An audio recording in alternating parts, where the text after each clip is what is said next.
UPSC परिणाम 301वीं rank विवाद मामला, गाजीपुर की आकांक्षा सिंह का बयान।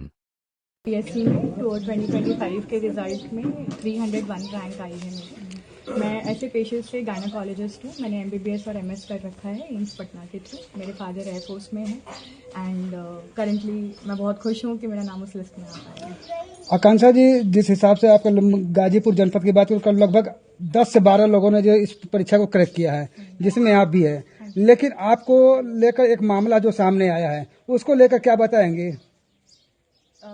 वो मेरी स्टोरी नहीं है, वो किसी और की है, तो उस पर क्लैरिफिकेशन उधर से आएगा। मुझे बस ये पता है कि ये रैंक मेरी है और ये रोल नंबर मेरा है।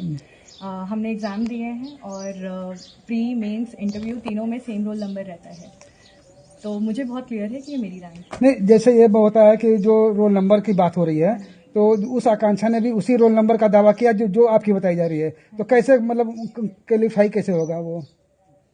जो दिख रहा है कि एडमिट कार्ड आता है, उसमें एक बारकोड होता है, वो आप बारकोड से देखेंगे तो रोल नंबर पता चल जाता है। तो मेरे को ये पता है कि उससे जो मेरा एडमिट कार्ड है उसमें बारकोड में जो मेरा रोल नंबर है वही रिफ्लेक्ट हो रहा है। तो यू कैन चेक, मतलब इट्स इन पब्लिक डोमेन, तो सब लोग चेक कर सकते हैं, तो उसमें कोई कंट्रोवर्सी नहीं है एज सच। तो इसको लेकर क्या आपको, जैसे यूपीएससी का जो भी कार्यालय है, जो अधिकारी है, उन लोग से भी इस संबंध में कोई कंट्रोवर्सी होने के बाद कोई बातचीत हुई या? मैं उन्हें मेल लिख रही हूँ अभी इसके लिए, बट कोई उनके साइड से कोई कंट्रोवर्सी है नहीं, जैसे आपसे जो कंट्रोवर्सी के जो मामले आ गए कि एक ही नाम के दो लोग, तो इसको लेकर क्या आपने कि उसको क्लियर करने के लिए किसी अधिकारी से या किसी से बात मतलब मैंने हेल्पलाइन पे बात की है और अभी मतलब उनको एक मेल लिखने का प्रयास कर रहे हैं ताकि उसमें हम ये चीज इशू रेज कर सकें। तो ऐसे में अब कैसे कब तक कंफर्म हो पाएगा कि क्या ये आपका ही है? असली आकांक्षा कौन? मुझे कोई कंफ्यूजन नहीं है कि असली आकांक्षा कौन है। यानी आप श्योर हैं? हाँ जी। Thank you. श्रेय किसको देना चाहेंगे? परिवार, मेरे पापा मम्मी और मेरे भाई, जिन्होंने मेरे को सपोर्ट किया है। आकांक्षा जी, अगर बात किया जाए, जैसे आपने आज आईएएस की यूपीएससी को क्रैक किया है और इसके पहले एमबीबीएस भी आप हैं, तो पूरी पढ़ाई को लेकर या यहाँ तक इस मुकाम तक पहुँचने को लेकर क्या बताएंगे? पूरे मुकाम को लेके कि बचपन से ही सपने देखना ज़रूरी होता है, वो आप देखते हैं तो आप जीवन में मेहनत करते हैं और आगे बढ़ते हैं। तो that is one motto that I have in life which other people also can apply in their life. इसको श्रेय लेकर परिवार में किसको देना चाहेंगे कि जिसकी बदौलत आज आप, क्योंकि आज महिला है और महिलाओं को जो अगर गांव की बात किया जाए तो अभी भी लोग दहलीज के अंदर रखने की बात करते हैं, लेकिन आप जो है देश कहीं ऊपर उससे जा चुकी हैं।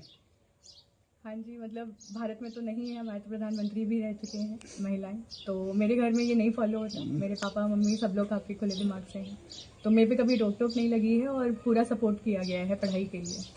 तो मेरे को तो यही लगता है कि वो ज़्यादा ज़रूरी है कि आपके पेरेंट्स कितना सपोर्ट करते हैं और अपना खुद का कितना कॉन्फिडेंस है। आकांक्षा जी, जो ये रिजल्ट आया, आपको इस रिजल्ट को लेकर कब जानकारी हुई कि आपका मतलब इसमें आ चुका है? मतलब मेरे दादाजी की डेथ हो रखी है, तो अभी हमारे घर पे काम किया चल रहा है, तो वो पुरानी चल रहा था। उस समय पे रिजल्ट आया तो फोन आया कि मेरी रैंक है उसमें। तो पहले किसके माध्यम से पता चला आपको? हाँ, मेरे फ्रेंड्स हैं, उन्होंने रोल नंबर चेक किया था, क्योंकि मेंस भी उन्होंने ही देखा था और इंटरव्यू भी, क्योंकि खुद से देखने में डर लगता है। ऐसे में अगर परिवार की बात करें तो परिवार में एक तरफ गम का भी माहौल है और दूसरी तरफ ये खुशी, तो क्या लगता है उस पर ये भारी रहा या क्या रहा उस वक्त का? नहीं, मतलब मेरे दादाजी की जो डेथ हुई वो भी बहुत, मतलब मुझे लगता है उनकी कृपा ही थी एक साइड से कि वो भी इस टाइम पे हुआ कि वो भी देख सके, तो ये तो ज़्यादा अच्छा होता। But I think again he is also a part, तो सब लोगों ने ही सपोर्ट किया है और सब मिक्स है। ऐसे में उसके बाद एक तो आपने मान लिया ये हो गया, लेकिन फिर जो कंट्रोवर्सी वाला जो मामला आया वो आपको कब पता चल पाया? कल शाम में पता चल गया था, क्योंकि लोग कांग्रेचुलेशन भी बोल रहे थे, बट साथ में ये भी पूछ रहे थे कि सच्चाई क्या है करके। तो ठीक है, उसके लिए फिर जो भी लेना था स्टेप भी टुक, बट कोई कंट्रोवर्सी मेरे दिमाग में नहीं है। आपने कितनी बार प्रयास किया था इस परीक्षा को? ये मेरा दूसरा प्रयास है। मैंने पिछली बार भी दिया था, तो मैंने मेंस इंटरव्यू तीनों स्टेप किया था, मेरा कुछ नंबर से रह गया था पिछली बार, तो अभी इस बार लिस्ट में आ गया।